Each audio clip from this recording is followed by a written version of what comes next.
B-ball 100. That's right. BBALL 100. Man, we could almost start the show that way. Hopefully. Start the show how? Just wait, what's the promo code? B-ball 100. All right, here we go. Hello and welcome to the Daily Fantasy Basketball Podcast. I'm your host, Mark Roberts, and today's show is brought to you by No Halftime. No Halftime is an easy-to-use app that allows you to play in player versus player daily fantasy sports challenges. And if you use the promo code BBALL100, that's BBALL 100, you can earn up to a $100 deposit bonus. And with that, we're off. Daniel Green, welcome to the weekly Daily Fantasy Basketball Podcast show, if that's confusing enough for you. Today we're going to be talking about not daily fantasy basketball. We're going to be talking about season long. We're going to review the week ahead, look at some schedule things. We're going to be talking about players that have had surprising performances so far this year.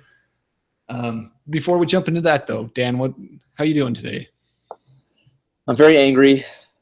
I played and by the way, there's only 4 games tomorrow, so it's a light slate. So if you're playing DFS, I wouldn't go too heavy, although there's some nice games. But just for today, we're taping this on Sunday night. It's around 10:50 Eastern. I had beautiful lineups tonight, Mark. Beautiful. I thought I was going to make hundreds. The best lineups? Yeah, the best lineups. I thought I was going to make hundreds at least. But I had a lot of Steph Curry, a lot of James Harden, and both those guys let me down big time. As I was telling you, Steph Curry put up a lot of points, actual points, but nothing else. And James Harden is just an idiot. He was trying to go one-on-one with Wes Matthews pretty much the entire game, and especially the second half. I mean, Wes shut him down, so it was not. Those two guys, crushed my hopes and dreams. I'm sorry to hear that. That's all right. No, I mean, feel bad for my dogs. I mean, that was going to be lots of dog toys I was going to buy with the winnings. So. I thought you were going to go. I thought you were going to say dog food, like food, toys. Yeah, that's my dog food budget. It's going to be food. It was going to be dog food, toys, and apparel. Because now it's winter. I got to dress them in like hoodies and stuff. So no food this week. Sorry, dog.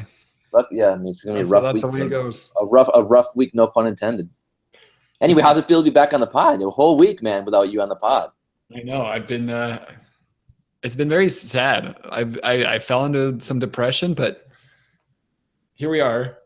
I'm back, and we're going to talk about season long, which I know that some of our listeners have been anxious for. So feedback has been very harsh. We've been lots of angry people because we've not been talking about season long. So alas, so let's just do a little. Let's talk about that for a second because So the idea is that we are going to do daily shows. So everybody who was disappointed last year when we didn't do daily shows, rest assured we're going to do daily shows this week. Thanks to Daniel and Kyle and Tyler, and maybe a little bit with myself. But Daniel, as you know, the downside with the daily show is if you're focusing only on season long leagues, it can be sort of repetitive, I guess is probably the best word. You end up talking about some of the similar injuries. You talk about some similar guys to pick up, some similar teams, as you look at like rotations that aren't quite figured out. And it seemed like last year, for example, we talked a lot about the Phoenix Suns. Like, who are they going to play? We don't know. And so it's hard to keep that content fresh. So what we're trying this year is to have a daily show about DFS that should also be pretty applicable to season-long leagues. You're still focusing a lot on who the injured players are, who's going to be sitting out, who should step up, who should play well. But with the focus on DFS, it should be a little fresher, the content that we provide. And then once a week, we're still going to be talking about daily or about season-long leagues and helping you set your lineups, helping you get ready for the week, and also talking about some surprising performances that we're seeing. So, I'll say this though, Mark. I mean, we can do a better job during the week of making a point to say, even if someone's a good play in DFS, you should also stream this guy for this week, or he'd be a good play this week, or for the next couple of days. So, I mean, as the season goes on, we'll try to do a better job of just incorporating some of that season long, into our DFS podcast. Because I mean, a lot of times, that they do go hand in hand. Absolutely, it's still just basketball, right? Absolutely. And that's what we're all here for. So let's go ahead and get started. Then let's take a look at the schedule for week 2. Hopefully you all won your week 1 matchups, or at least the majority of those. And let's get you started off with week 2. Now, the first thing everyone should know about week 2 is the Sacramento Kings play 5 games in week 2. So if you do play in a weekly lineup league or a weekly lock league where you can just set your lineup once a week, you're going to want to target Sacramento Kings players. So obviously Rudy Gay, DeMarcus Cousins are going to be in your lineup. They'll probably be in your lineup regardless. But even some marginal players, Ty Lawson, Matt Barnes, it certainly be dependent on the league that you're in and the categories that you need. But you're going to want to lean towards having some Kings in your lineup, even if they're going to score, get marginal stats in 5 games time. They should be pretty productive this season or this week. And on the flip side, we've got the Charlotte Hornets and Miami Heat, who have only 2 games this week. So outside of Hassan Whiteside and maybe Kemba Walker, you're probably sitting your Heat and your Hornets in weekly lineup lock leagues. Agree, disagree, Dan? Yeah, I mean, I was just trying to think from Miami, Dragic finally had a good game tonight against San Antonio. He had 25 points, 5 assists. He did not look that good in the first. I'd rather play Ty Lawson than in a week. I'd rather 5 games of Ty Lawson than Dragic. I mean, 5 games of Ty Lawson. That's not even close. I mean, Ty Lawson right now with the minutes he's getting, he's locked in like the mid to high 30s. Yesterday, I'm not even going to count that when he had a bad performance. I would absolutely. I mean, I'm speaking just in general. Right. I want to play Dragic with 2 games, and he might be the only other guy I would somewhat consider. But if you didn't want to play him, maybe you have better options, I would understand. But Ty Lawson, he's until they get what's his name back, Collison. Yeah, Ty Lawson's a must play. Okay, and a few just notes for you daily moves folks. The only team that has a back-to-back on Monday, Tuesday. So if you're looking to pick, you have a limited pickups and you want to try to pick somebody up on a back-to-back, is the Sacramento Kings. So Monday, Tuesday, they have a back-to-back with Atlanta and Miami. So again, Ty Lawson or Matt Barnes or, even a few other guys, like if you're Aaron Aflalo, if you're looking for 3-pointers, Costa Koufos, if you're looking for rebounds. Basically to go check out the Kings lineup and see what stats you need and see if you can make a pickup there. And as far as back-to-backs on the weekend, we have, I believe there are 3 back-to-back teams. There's the Milwaukee Bucks, there's the Sacramento Kings again, and the Denver Nuggets. So just as you're moving throughout the week, don't forget about those. Oftentimes as you go into the weekend and you're looking to take the lead in a category or two, it's helpful to pick up a guy who has a game both Saturday and Sunday. Dan, anything else we ought to make sure everybody knows about the schedule for week 2? No. I mean, quite honestly, I didn't look a lot at the schedule.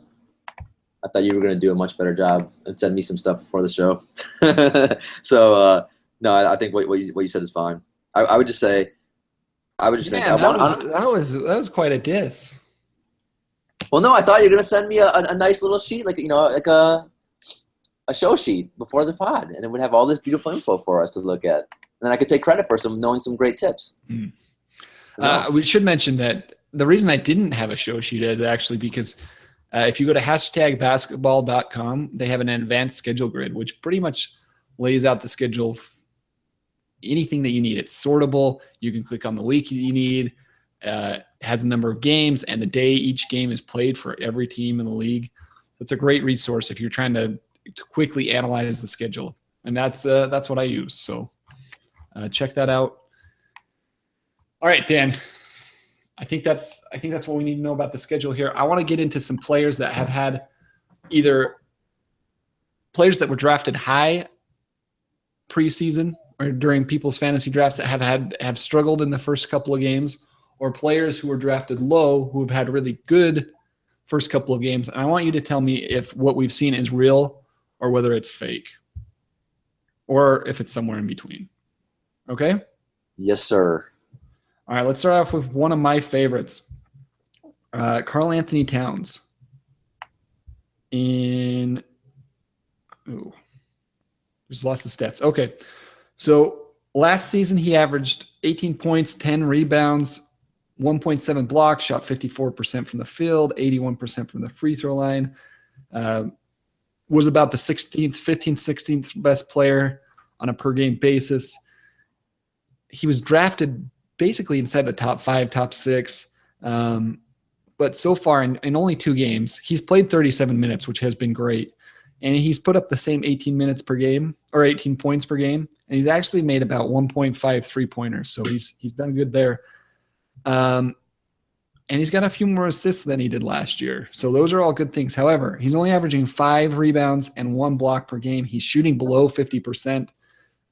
All those things seem a little bit correlated to me. The high 3-pointers, the low rebounds, the lower field goal percentage. Is this something I should be worried about, or is this real, or is this fake?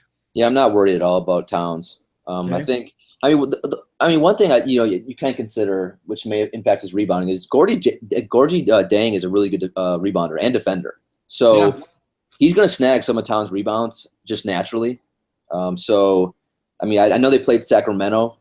Then also, I think he played into the why the numbers are low. I think only had 2 games, and one was against Sacramento, right? So he was matched up against DeMarcus Cousins, which is Sacramento and Memphis. Yeah, not two of the tougher matchups he's going to have in the league. So I think that played a role in his numbers more than anything else. I will say this: I also think Thibodeau is trying to figure out what to do with that team. I mean, Andrew Wiggins got hot, so he took a lot of shots against Sacramento. That also was one reason why Towns didn't get a lot of touches, but even though he should have down the stretch. So I mean, I expect all that to get worked out as the season goes on. Thibodeau's too good of a coach not to utilize Towns, so I'm not too worried. Well, so let me ask you a couple of specifics though, because like I said, the scoring I'm not worried about, especially if he's going to take some 3-pointers. But we've seen this before with guys who, when they start taking 3-pointers, their rebounding decreases.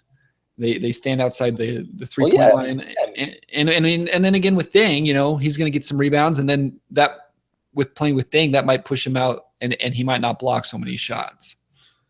So do you have any concern there with the blocks and rebounds categories? I mean, I would be concerned a little bit with the rebounds, I guess. Also, I mean, if Minnesota wants, I mean, they can always put Dang on who's ever playing center, and have Towns guard the 4-man any given night as well, because they're basically playing 2 centers. So yeah, I mean, the rebounds, he could take a small hit, and lose 1 to 2 rebounds a game, but I'm not going to panic, and I still think he's going to make up for that with all the other stuff he's going to do on the court.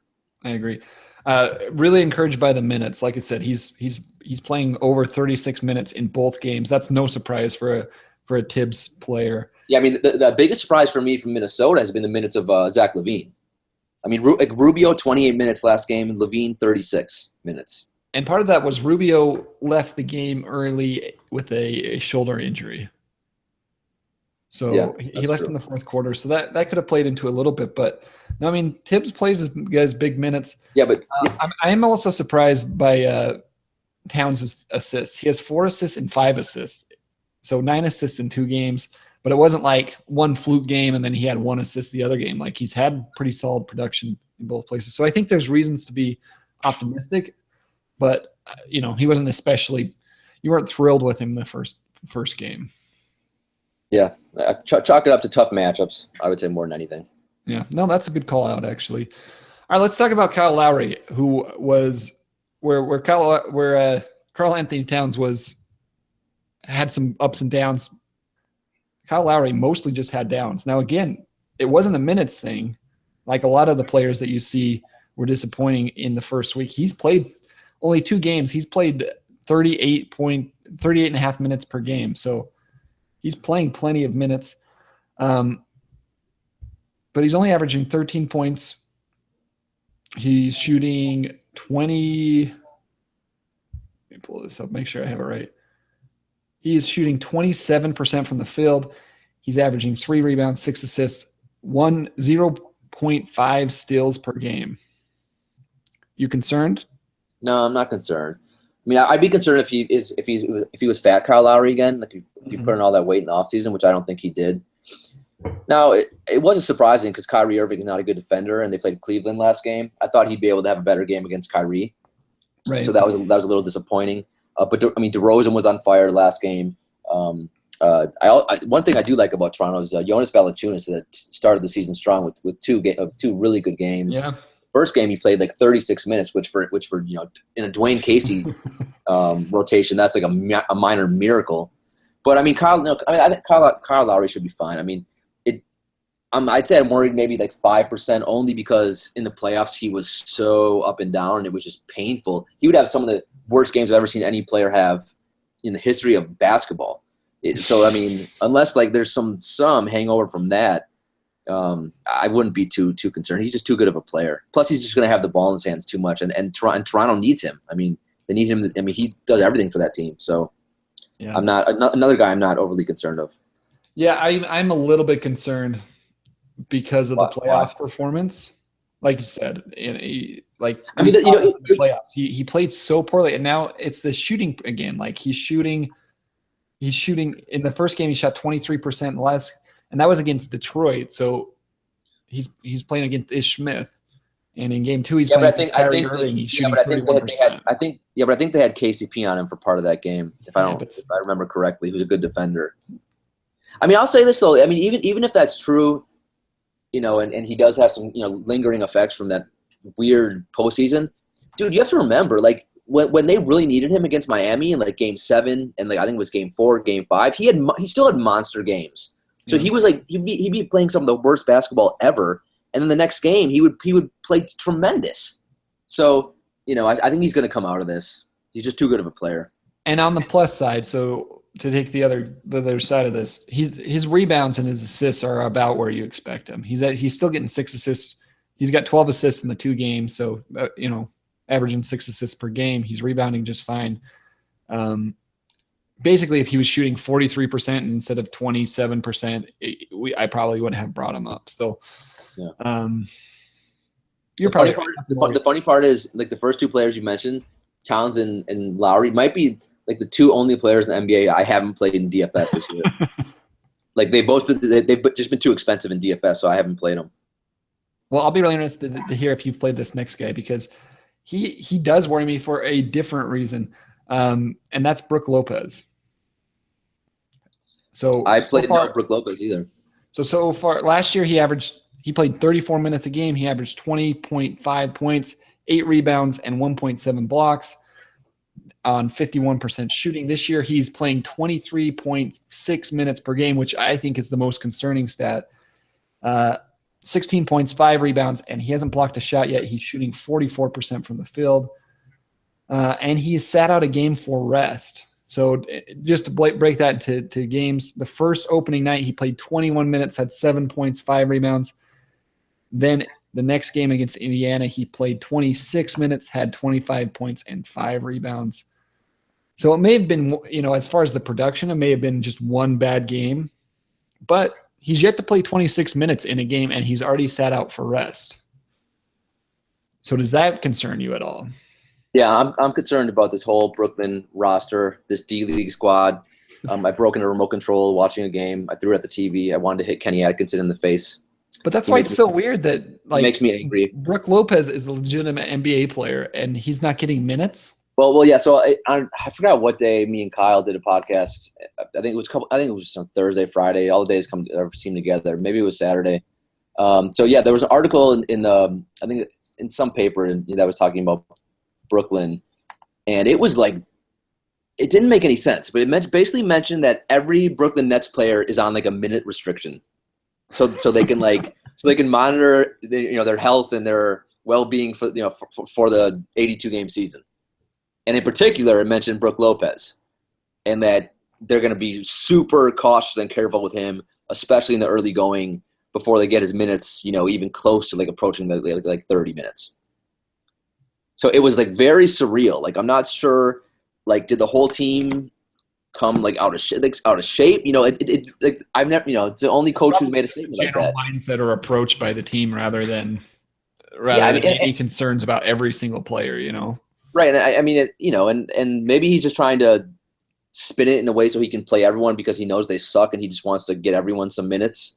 But I mean, Brook Lopez is their best player. I mean, him and Jeremy Lin are the only two guys who you think will be getting 35 plus minutes, even though Brook Lopez does have the foot issues. But yeah, I mean, I'm concerned. I mean, I don't, you know, but then right after we did that podcast, Jeremy Lin played fantastic and I think played a lot of minutes. So, you know, I'm not sure what to make of Atkinson. I'm going to stay away, like in DFS. I'm staying away from a lot of the Brooklyn guys, especially in cash games. And for season long, dude, yeah, I'd be concerned. Would you trade him for 90 cents on the dollar? Yeah, I would. 80 cents on the dollar? You know, I'd probably wait another week before I go down to that level. I mean, it's only been like 2 games, so I'd wait one more week, and I'd want to see Brook play one more time probably before I make a decision on that. But I'd start thinking about it. Start thinking who you can get for Brook Lopez. And the other guy from Brooklyn who has been just a trash can of hell is Rondé Hollis-Jefferson. He has been so bad, Mark. It's true. I don't know what to say. Like Bogdanovich has been their only bright spot, and that's Jeremy Lin's been very good. Yeah, he's had really only one good game though, so it probably skews the numbers. But yeah, they've only played 3. I think they played 3, but yeah, Bogdanovich, you know, he's been shooting the ball. He's streaky, so I think he shot well 2 out of the 3 games. But RHJ, man, like the minutes have been all over the place. He's, you know, and he's just been. He's averaging 3 points, 4 rebounds, and less than 1 steal and block combined. Yeah, man, it's like watching a dead man on the court. He's doing nothing. It's not He's become like Courtney Lee. It's just like he's just there, and so I expect him to get dropped a lot.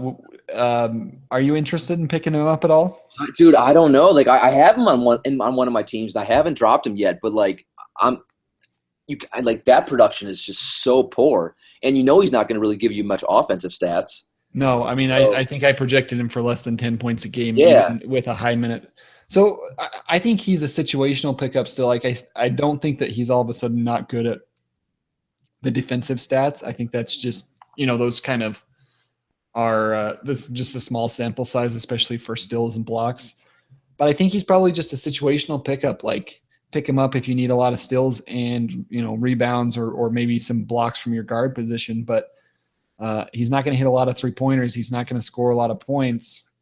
He's not going to get a lot of assists. So I like him still. I think I don't mind picking him up, especially if somebody drops him in a deep league, because I do think his production will bounce back. But I am also worried about the minutes distribution on this Nets team. Looks like they're going to give minutes to everybody. Like you said, they've seemingly got everybody on some sort of minutes restriction, which is worrisome for players like Hollis-Jefferson, who really they need like 34, 36 minutes to accumulate enough stats to really like be valuable. Yeah, I mean, he's like really their only like young guy that they should want to develop and see if he's, you know, try to see what kind of talent they can get out of him. And I'm surprised that they're not going to give him big minutes. And clearly, well, judging from everything I've read and seen on, you know, watching the games, I mean, they don't appear to be headed that way, which sucks. I mean, I would probably pick up just some bums like Nick Young and Deion Waiters over him right now. See, and I kind of feel like if you played in a league where he was draftable, it's tough because as long as you had reasonable expectations, like as long as you weren't expecting to get 12 to 15 points a game, I think that you can still expect to get I project him for like 8 or 9 points, 7 rebounds, 6, 7 rebounds, and to be very good in steals category. I think that's probably still attainable. I'm gonna send him like a seat warmer for the bench that he can sit on. Here's another guy I'm worried about, Dan. Who's that? Pau Gasol. Yeah. And not great so far. Played well tonight though. He played the Spurs played Miami on Sunday night, and he had 20 points and 11 rebounds. Now there was no LaMarcus Aldridge. 2 blocks. And 2 blocks. And he did really well.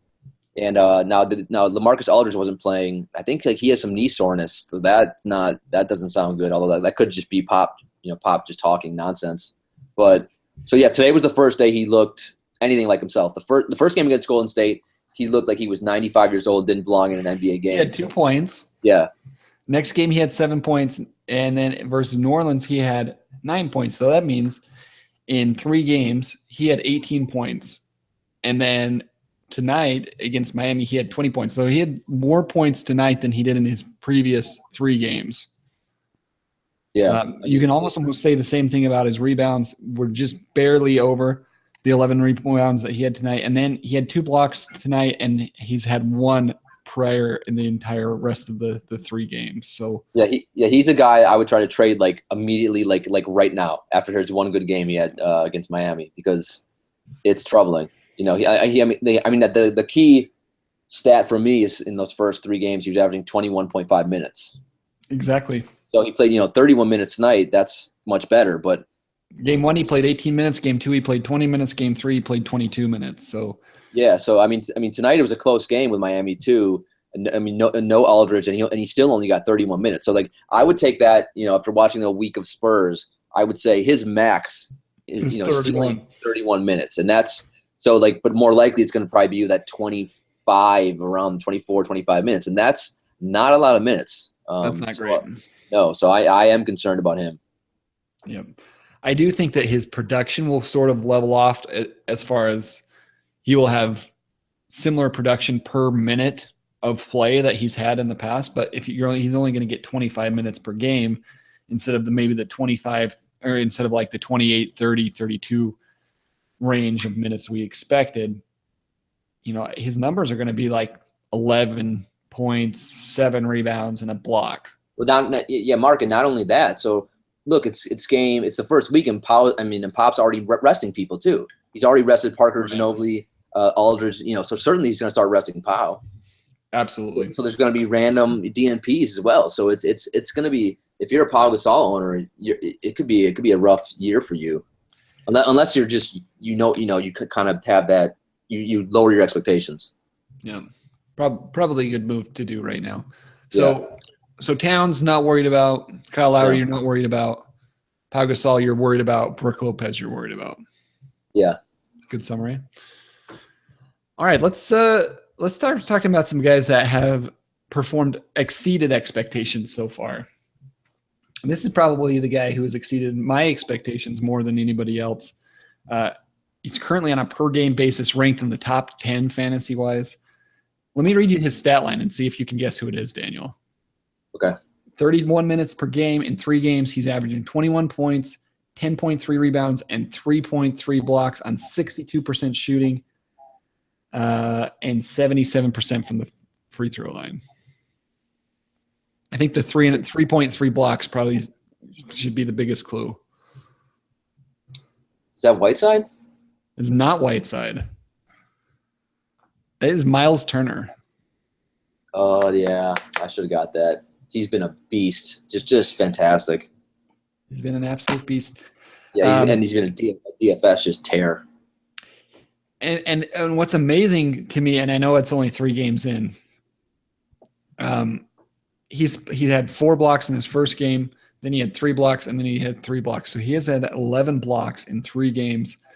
And he scored double digits in each of the 3 games. Although it's sort of surprising against Chicago. He only played 22 minutes. Well, yeah, but that's because Chicago beat him by 30. So, I mean, that game was over in the middle of the third quarter. Yeah, but it's not like Miles Turner's old man. Like, you can keep him in and let him play. No, they pulled all their starters after 3 quarters. So probably yeah, but no, nothing to be worried about. No, not at all. I mean, he was like Indiana. I mean, you were talking pre-show. I can't figure them out watching them play. Like Jeff Teague, had a good first game, but then looked just dreadful. Monte Ellis looks like he's aging like the reverse Benjamin Button. Thaddeus Young, I really like. He's played well. I mean, Paul George is the top 15 player, and Miles Turner is. I mean, man, he's got so much talent and upside. So that's starting. He seems like a totally different player. This year. I mean, like his production seems real. Yeah, no, I mean, like he can do everything. He can shoot. like, rebounds, like you mentioned the blocks. I mean, he does everything on the court. Like, man, like, and I can't believe how big he is just physically. It's a big boy. So yeah, I'm super high on him. Like I think he's gonna have a monster year. Yeah, I agree. But Indiana, I do not like that team confuses me. So I wonder they might not be good. Like look at that. Look at that starting five I just mentioned. Those are like five professional, like really good players. So wait, so I'm not sure Jeff Teague's that good anymore. I think Atlanta gave up on him at the right time. He's still like a good, above average point guard, right? He's not in the top 15 point guards. I was just going to say that. Do you think so? I would put him right around there. I mean, yeah, that's probably like we could probably name 15 guys, and by the time you get to 15, you're kind of arguing if Jeff probably in that 12. He's got to be in that 12 to 15 range. I would be a little surprised by that. Let me see if I can pull up. So who else? Monte Ellis. I'm not sure is good. Well, he's just like it's tough for him right now because like there's only one ball, and like Paul George, he wants to shoot a ton. Jeff Teague is actually. He's not the best passer in the world, quite honestly. He's kind of a scoring – he likes to shoot the ball and likes to dribble a lot. So, they got Teague, they got Paul George. Thaddeus Young, can do some things. So, Monte Ellis, I'm not sure how – like, if there's one guy from Indiana that they probably want to move, it's probably him. Like Indiana needs another shooter, not another big ball hog like Monte Ellis. They're actually better when CJ Miles is in the game, quite honestly. And I actually don't think they're that good of a pair. And I'm not sure, like, again, Thaddeus Young, he's probably not above average. Watch your mouth. Really? You don't think so? No. But he's so good, Thaddeus Young. He does like he's not. What's he good at? He doesn't do like one thing in particular. But he's just across the board puts up really nice stats. Well, no, like for fantasy, I draft him in almost every one of my leagues because he's usually near the top 5 in steals per game. Yeah, he's great. But as far as like a productive player like that helps his team win, I'm not sure. I mean, I think he's just a really solid, like good piece for a team. Yeah, I mean, I think he is. But granted, if Indiana keeps playing like it did against Chicago, maybe I could be wrong. I'm trying to decide whether I want to try to give you 15 point guards that are better than Jeff Teague or not. Probably not worth our time, right? Dude, let's do it quickly. Chris Paul, Steph Curry, Russell Westbrook, Kyle Lowry, Ricky Rubio, Mike Conley, John Wall, Kemba Walker, Goran Dragic, Eric Bledsoe, Damian Lillard, Kyrie Irving, Darren Williams. I'm at 12. No way. Schroeder. 79-year-old Darren Williams. Right, I'm taking Darren Williams off Schroeder, George Hill, Isaiah Schroeder. Thomas. I don't know if Schroeder will be ahead of him either, man. All right, Rubio is a question mark as well. No, Rubio. Yeah. There's no way Minnesota would trade Rubio for Schroeder. I mean for Teague. For Teague? I wouldn't be surprised, man. What does Rubio do well? Can't shoot, can't defend. He's got to be the top 2 or 3 passers in the league, and he's right, a very good defender. You think he's a good defender? Absolutely, a very good. He gets steals, but I mean, like, I don't in terms of actual. He's a very strong defender. Like all the metrics sort of bear that out. Yeah. Okay. All right. So how many point guards does that? I'm at 14. I'm at 15. I think. Would you put Reggie Jackson above him? Rondo. Wow. So yeah, maybe. Tony so Parker? I guess he's not Tony Parker anymore. No, So I'd put a healthy Reggie Jackson's probably a little bit. Yeah. Actually, no. They're close. Yeah, I put he's probably right around then. I think he's probably about average. Yeah. Wow. There's a lot of good point guards. A lot of good point guards. Absolutely. All right. Speaking of a guy I almost mentioned, but who's not really a point guard, Avery Bradley. He's had a very good 3 games so far this season. Yeah. 21 points, 4 3-pointers per game, almost 9 rebounds, almost 5 assists, shooting 52% from the field. A lot of those things didn't seem sustainable. Anything in particular in that stat line that you don't believe in? It's got to be the 3-pointers. He had 8 3-pointers against Charlotte. Yeah. So, but I'll say this, like, man, he's probably. I had so many people calling for like a. Granted, it happened after he hit those 8 3-pointers. Yeah. Calling for an Avery Bradley breakout season. It may be. I mean, like, So now, I think I was mentioning this is I might have mentioned this on the previous pod we had this week too. He's always a guy for DFS that like I couldn't figure out. I mean, obviously he's always a solid defender. Right. So Stevens loves him and he gets a lot of minutes for that Boston backcourt and that Boston team. But in terms of like finding which night he's going to explode offensively, like last 2 years has been really hard. But maybe this year he does become consistent and he kind of busts out a little bit. So he averaged 2 3-pointers per game last season, which I think seems pretty reasonable. I think all we're seeing is that he had one really good game, and he'll continue to have those. What was his field goal percentage though last year? Last year he shot 45%, so he probably won't continue to shoot 52%. Here's I think the crux of if he's going to take a step forward or not is he's averaging almost 5 assists per game. Last year he averaged 2.1. The season before he averaged 1.5. Season before he averaged 2.1. So if he took a serious jump up in ball handling duties, maybe because Evan Turner's not there, he becomes a pretty valuable player, even if he just gets 5 assists per game and has the exact same stat line otherwise as he did last season. Because he hits a lot of 3-pointers, shoots a solid percentage from the field. He gets some good steals. So like I said, if he goes from 2 assists to 4 or 5 assists, I think that's gonna help his value a lot.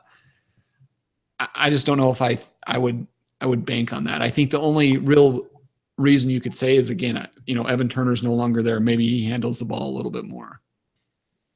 Yeah, it's the loss of Evan Turner is an interesting point. Maybe he'll get to handle the ball more now because I mean the one thing. Normally when he plays with Isaiah is such a ball dominant guy, but Stevens loves him. He's locked into 35 plus minutes a night. And by the way, I need to go on a Stevens rant right after I talk about Bradley, but so I'm not positive those assists are going to come up, but I do think he's going to put up a better numbers than he did last year.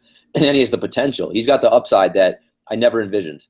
Like I never was a huge fan. I always thought he's going to be just like a bulldog, very nasty defender, and offensively, if you get anything like that, that's a good, that's a bonus. But maybe I was just wrong on the guy because he's come out of the gate blazing. So he could be in for a really nice year. Now, speaking of Brad, let's hear what you have to say about Brad Stevens. Yeah, this is what I have to say, Mark. Now, last year they had Fat Gravy Juice, Jared Sullinger at center. Mm-hmm. And Stevens would jerk him around. And they had, Kelly. Do they still have Kelly Olynyk? I don't even know. Yeah, they still have Olynyk. Although, has he played yet? I'm trying to remember if he's played. Yeah, I don't think he's injured still, right? Yeah, I think so. So, and they had Brandon Bass. They had like 14 other guys that they would just wiggle and jiggle, from their front court was so bad. Now they have. What does that mean to wiggle and jiggle a player? Like Jared Sullinger. He's so fat that his body just wiggles and jiggles, like when he's running down the court. Sure. So. Like this year, they have the foot injury for him has got to be the worst person to have a foot injury, right? There's going to be no extra like. Well, it's not surprising he got a foot injury, right? I mean, but also like he's not going to be able to stay in shape. Like he's going to be doing no exercising for 3 months. They need to put him in like a box or like tie up his hand so he can't grab food or something. All right, continue. Yeah, no. So, but now Boston has a really nice center, like a guy who should be playing big minutes and putting up really nice stats, and that's Al Horford. And I don't even know if he's topped 30 minutes in the first 3 games. So he's actually he played 27 minutes in the first game, which is I think probably what you're referring to. And then he played 30 and then 31. Yeah, so like I need more minutes than that, Brad Stevens. Like, what are you doing? Like, he's not Jared Sullinger. Like, I'm not sure why he's limiting Al Horford's minutes so much. Like, I want 34, 35 minutes from Al Horford. Thank you very much. Like, I played Horford in DFS a lot. His price in DFS is really low. It's like 6.9K right now. It's basically the same as Miles Turner, and Miles Turner has been destroying him in production. But yeah, I just expect. I thought and I think Horford's just a really good fit for that system. He does a lot of things well in the court, and the minutes have surprised me. I'm a little perplexed as to why those minutes haven't been a little bit higher.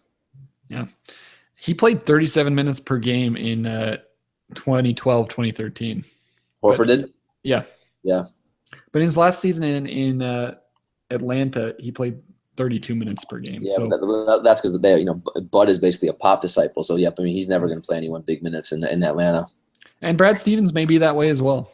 That might just Yeah, be I mean, yeah, but no, but like, look at Avery Bradley's minutes and stuff. That guy's 35, right? He's got to be getting 35 plus. I think he's close to that. I guess you can make a case that guards can handle a different amount of night to night wear than the big guys. Maybe, but all right. Who else you got? Who else you got? You know what? So I'm more than anything just want to ask you about this guy because he's had a couple good games. We've certainly seen him have good games before. I'm not sure I believe it yet, but Markieff Morris. First game he played 28 minutes against Atlanta. He had 22 points, 2 3-pointers, 4 rebounds, 2 assists, 2 steals, and 1 block. Then in the next game against Memphis, he played 35 minutes. He had 11 points, 7 rebounds, 2 steals, and 1 block. He actually rates out pretty high as if you did rankings in just the season so far, but a lot of that is those defensive numbers, 2 steals and 1 block per game. He's actually available on a lot of waiver wires. Would you be interested in picking up Markieff Morris? Yeah, I mean, I remember talking about him with you last year on the pod, and I kept waiting for him. I think he's a good player. I kept waiting for him to excel, maybe not excel, but just being a really good player for Washington, and it just never happened. Right. He just didn't mesh with that unit the last 20 games or so ever since he was traded. So this year he's come out. Obviously, it looks like they tweaked the offense, and Scotty Brooks, or I don't know if it was Scott Brooks, or maybe just meshes well with John Wall a little better now. But yeah, he's looked really good. He's looked comfortable in the offense. He's shooting the ball well, and yeah, I think he's a nice pickup. Yeah, the defensive stats, that will be interesting to see if he can keep that up. I would guess that's not going to happen. Yeah, I would guess that too. But early in the season, the main stat I will look to is minutes, and seems like he's locked into solid minutes, and that means he's probably a guy that should be owned, and especially in 12 team leagues. Don't you think? I agree. Yep. If he can behave himself and play a lot of minutes, he should be good. I mean, I think what you could probably expect from him is something like 15 points, 7 rebounds, over a 3-pointer, close to a steal, and like a half a block. And that's pretty valuable in a lot of leagues. All right, last guy, last but not least, in Phoenix, TJ Warren. 3 games. Speaking of minutes, Daniel, he's played 38 minutes in the 3 games so far. One of those was an overtime game with Oklahoma City that helped him to get 46 minutes. So those numbers are a little bit skewed. But he had 30 points in that game, and he followed it up in a game Sunday night versus Golden State with 26 points. He's averaging a 3-pointer per game. He's gotten at least 5 rebounds and up to 9 in each game. He's getting a lot of steals. He's averaging 2 steals per game. What do you think about TJ Warren? Yeah, he's probably been the biggest surprise for me in the first week of the season. He's been tremendous. I've watched almost every one of his games. Now, I mean, Phoenix has had some pretty fun games so far. Yeah, the stats may be inflated a little because, like you said, they played OKC and Golden State, 2 teams that push the pace so much that it's just offense. Well, and that OKC game went into overtime. Right. But I mean, tonight against Golden State, I mean, man, he took 21 shots, by far the most on the team, which I loved. He got 37 minutes, which I loved. And obviously the production was there, 26 points and 6 rebounds. I think you read that off. So, he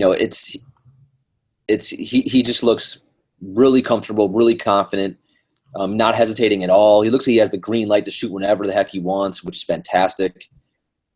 So I'm super high on him. I mean, he's probably not available in your leagues, but if he is, dear God, pause the podcast and go pick him up because he could be in for a big year. He's been so much better than Devin Booker the first week, which I think we all expected Devin Booker to be the one from Phoenix who's going to have a breakout year.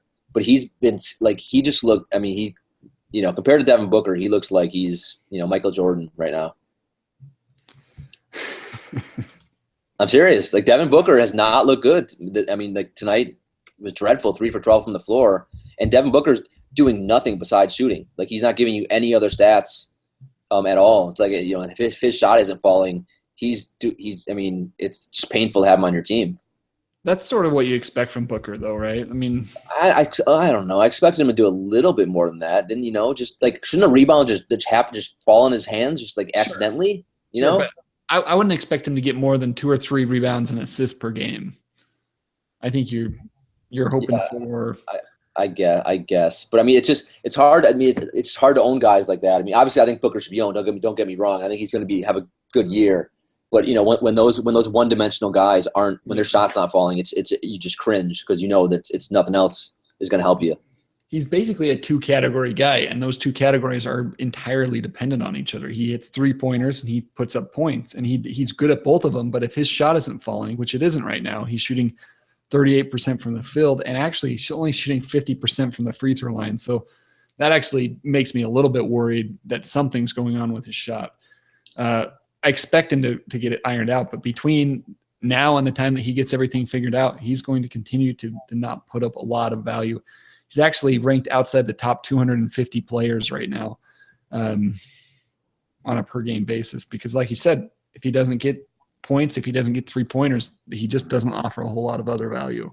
Yeah, and I think the other thing with TJ Warren, I think it's going to knock some minutes off of Booker because they still have Brandon Knight coming off the bench, and Brandon Knight is going to get at least 25 minutes, a night. So, right. and if TJ Warren is playing so well, like, and obviously Bledsoe's locked in to get 35 plus minutes. So one of those guys, has to sit a little bit. So I mean, Booker, I think, has got 28 minutes tonight. I mean, there could be a lot of nights where Booker's getting 28 minutes and the production isn't what you thought you were getting when you drafted him pretty high. But again, it's early and we'll see. I do think his shot's struggling right now. When his shot, when he gets a little more confidence, he should be able to he'll definitely have some nice nights. It's just a matter of how good of a season is he going to have. Yeah, I expect him to bounce back. Not to mention, can I just say, dear God, our friend Tyson Chandler, why can't he just go away? Like 28 minutes tonight. Alex Len only got 18 minutes. I mean, he actually looked good, Tyson Chandler, tonight. I was surprised. He was giving Golden State lots of trouble. And he actually I forgot the last game Phoenix who they played against. It might have been OKC. I think it was. He gave Steven Adams a lot of trouble too. So Tyson, why do you want him to go away? Because I want Phoenix to go young, like play Alex Len, like they're not like, why would you waste your time unless they're trying to try to get some leverage and trade him, but there's just no I'm not sure what they're getting by playing by not letting Len get big minutes. I'm not sure Alex Len is the answer to many questions. Well, let's find out. Yeah, but he had a really nice stretch last year. Remember, no pun intended. He was like the stretch 4. They had like a Len Chandler lineup, and this is the other part of that at Phoenix. I think I tweeted out, and somehow they still brought back the Earl Watson to coach the team after he tried that. They did, but I think I tweeted out today. This is one of my favorite tweets. I tweeted, "I don't want to live in a world where Jared Dudley is your starting power forward." Are you reading your favorite tweets? From my own. That's my own favorite tweet. That may be my favorite one that I ever tweeted out because I forgot. Like Jared Dudley, he actually played decent today too, but he's starting for them at the power forward and played 27 minutes. I just think it's hilarious that you're identifying which of your tweets are your favorite and sharing them. Well, I mean, a lot of my tweets aren't very good, but that was a pretty good. Don't you think that's a pretty good one? Like, would you think that Jared Dudley would have been a starting power forward this year? I mean, that's what they signed him for. To start? I think so. Yeah. I thought they signed to be basically like another coach because I thought he wants to coach when he's done. They gave him $10 million plus a season, didn't they? Yeah, I don't remember how much he got, but I'm shocked that he's a starting power forward. Not that maybe because I think is PJ Tucker banged up a little bit still, maybe. Yeah. That's why he's starting. But yeah, like watching Tyson Chandler and Jared Dudley both get 27, 28 minutes on a team that should be just rebuilding and playing all young guys is frustrating. Yeah, he signed a 3-year, $30 million contract with Phoenix. That's ridiculous. Come on. That's the truth.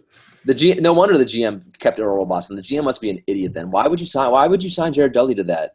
Yeah. That's crazy. I mean, in the new salary cap, like the way the salary cap works, that doesn't seem like a bad contract, but it does seem like a surprising contract for Phoenix. Especially for 3 years. Like if, I don't know, like Cleveland would have signed him for that contract. It would have been like, yeah, that's okay. That makes sense. But what's Phoenix going to do in the next 3 years that they need Jared Dudley? Exactly. I don't know. All right, Daniel, we got one more thing we want to get to tonight, and that is that we want to talk a little. So again, we're mostly focused on daily or on season long tonight, but we also want to talk about our good friends at No Halftime. So as I explained briefly in the opening segment, No Halftime is one of our favorite apps. They sponsor our show, and so we're very grateful to them for that. But it's actually a pretty cool way to play DFS if you don't like to worry about the lineups and trying to get 8 people under the salary cap. No Halftime is a great alternative because all you have to do is pick one player that you want to play, and you have to either find one of your buddies to pick a player they want to play, and you can go head to head. So just one player versus one player, or you can put out a general challenge and see who else on the app would pick up that challenge. And you can have a lot of fun that way, and you can win real money. And for me, it just simplifies everything. There's a lot of nights that I don't play DFS, not because I don't think it would be fun, but because it's just a lot of work.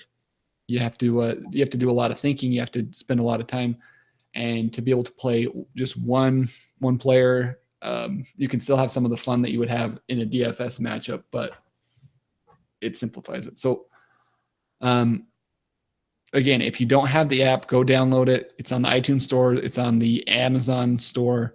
You just go to No Halftime, download it, and put in the promo code BBALL. That's BBALL 100, and you will get a up to $100 sign deposit bonus. So, Daniel, let's give our listeners some advice, maybe from some of the people we've talked about so far. Who do you think that we could get in a good matchup? Maybe that our listeners could put out on the No Halftime app. Like, I think let's do the guys you mentioned on the show. One guy, let's take advantage of Miles Turner right now. Let's do a Miles Turner Brooke Lopez matchup. People would fall for that. Or Pau Gasol for that matter. Right? Yeah, I would do Pau too, but if you get away with Brooke Lopez, try that one first. Oh, you actually think Brooke Lopez? So if you did Pau Gasol versus Brooke Lopez, you would take Pau. I don't want either. I want Miles Turner over both those guys. No, but I'm saying of the two, like which one do you think would be worse? Oh, that's so tough, man. I mean, wow. It depends who's playing for San Antonio, and that's a little Russian roulette, really. Yeah, that's wild. I mean, that is really risky. Both those guys, it's like maybe you and I will have to do that challenge. I would have to know if San Antonio's on like a second night of a back-to-back, 4th and 5 games. I mean, like so much when you're playing any Spurs guy, so much goes into it. And maybe Kenny Lopez is about the same. He's rested one game and he's played 20 minutes per game. Maybe Kenny Atkinson wants to be Popovich. Maybe that's why he's doing this to us already. Yeah, I mean, and Brooke Lopez right now. I mean, I guess I'd go Pau Gasol just because right now with Brooke Lopez, God only knows what's going on with his feet and stuff. I would take Brooke Lopez for $5. We'll have to do that one and see. I'm rethinking that already. I don't want Pau Gasol. I want no part of. I'll take Pau Gasol. I think it's a total toss-up who's going to sit out, and I think the audience should just get away from this and do Miles Turner against either Pau Gasol or Brooke Lopez and take advantage. I'd feel pretty confident if you could get either of those guys, and I think you probably could. I think so too. Absolutely. What about TJ Warren? I wonder who you could get him in a matchup against. I don't think I would take him against Lowry. No way. I would do that one with you. I'll take Lowry. That one would be scary. Yeah. I mean, so far you would have won every single matchup. I mean, I would say you could do like a TJ Warren, Monte Ellis. I mean, I would take that every day. Jeff Teague, maybe. That's still even a little bit risky. I would take Warren against him. But yeah, I mean, you could do TJ Warren versus. A lot of people don't know TJ Warren yet. So you could do, TJ Warren versus Rondé Hollis-Jefferson. Oh yeah, there you go. Just attack the heck out of him, or TJ Warren versus. Let's see, someone. Who wouldn't you take against Rondé Hollis-Jefferson? No, that's the real question. Anyone with a pulse, I would take. I mean, I'm trying to. I would say almost like any, especially any. Would you take any starter in the NBA? Would you take RHJ over any other starter in the NBA? I can't think of one. This would be we should do this one. Tony Snell versus Ronnie Hollis Jefferson, because I think Tony Snell has been starting the last couple of days for Milwaukee. So would you want Tony Snell or Hollis Jefferson? Oh my goodness. I'll go Hollis Jefferson there. That may be the one guy in the world. That may be the one guy in the world that could actually defeat. I feel like you're basically rooting for 2 3-pointers there from Tony Snell. You're basically you are. That's it. Yeah, but both those guys, it's like at the end of the game, you're like, man, why didn't Tony Snell play? You look at the box score, 28 minutes and zeros across the board. What about Solomon Hill? Another guy like Lance Thomas. All those guys are like the same player. They just do nothing. They get lots of minutes, and that's it. They just no production. All right. Well, hopefully that gives you a little flavor of the fun that you can have with no halftime. You can play like the superstars versus each other. You could play the Solomon Hills versus the Tony Snells, or anything in between. It's a fun way to play DFS with your friends in a less time-consuming way, I would say. And I would say Westbrook over anybody. I would say Westbrook, you could play. There should be a rule in no halftime where you can take like 2 players against like just Westbrook. Like you shouldn't be allowed to just play Westbrook. It's got to be like one-on-one matchup versus Westbrook. It should only be you have to play two guys against him. I'd have to look at the matchups, but I would like to take. I would like to give you Westbrook, and I would like to take Harden for his next matchup. Dude, it's funny. It's funny in DFS, like. I thought for sure, especially because even in season long, everyone was saying, towards the end especially, most experts were saying Harden is probably should be the number 1 pick over Westbrook. I still agree. You do? Yes. I mean, I do. You know why I don't at the end of the day? Yeah, I'd be interested to hear. Because Westbrook is an alien. He's not human. And Harden is he mopes. He'll have games he takes off, he's lazy, and Westbrook is just the polar opposite of all those things. That's so true. Even though you think in a D'Antoni system Harden, none of those things are fantasy stats though.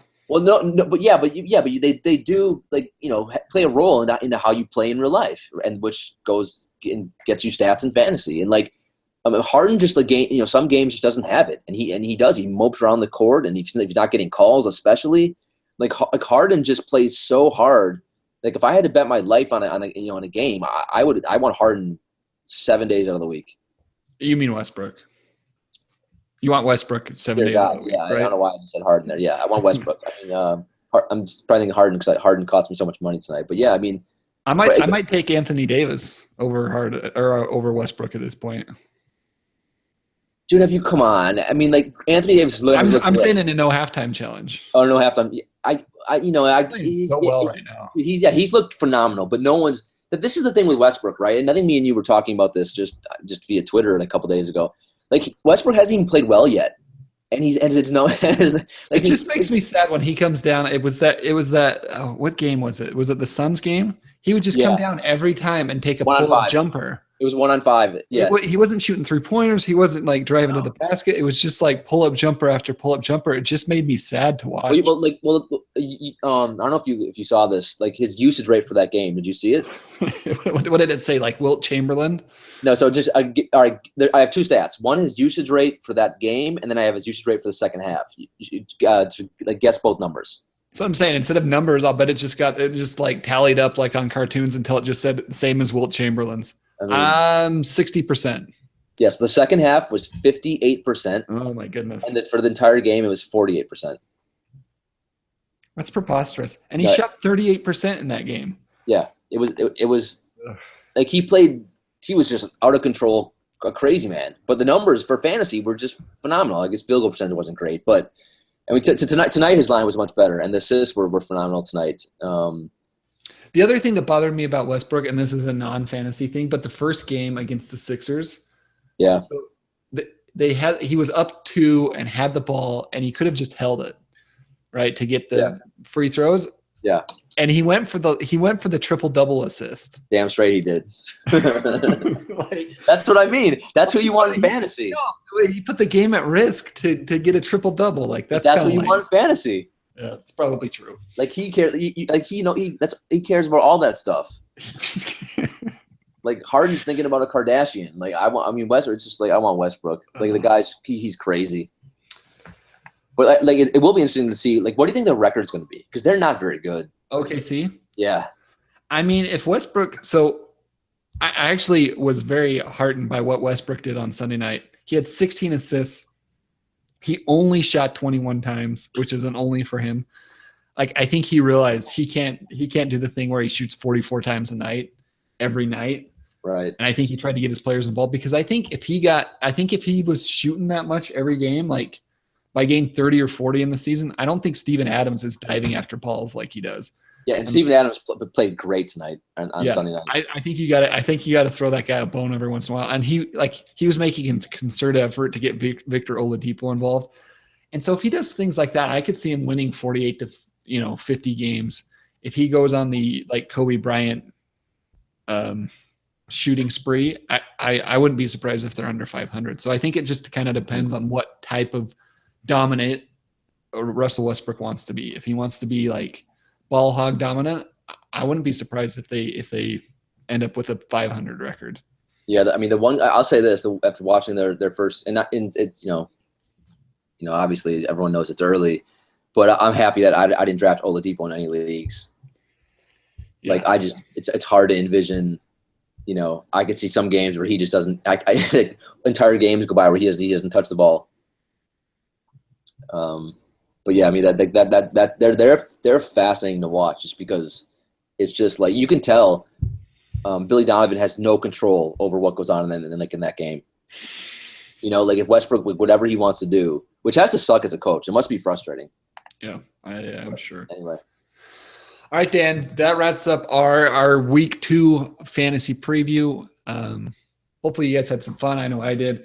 Good luck in week 2. Hopefully you win all your matchups, and I will talk to you again next week as we preview week 3. Dan, I'm sure we'll talk to you again sooner than that.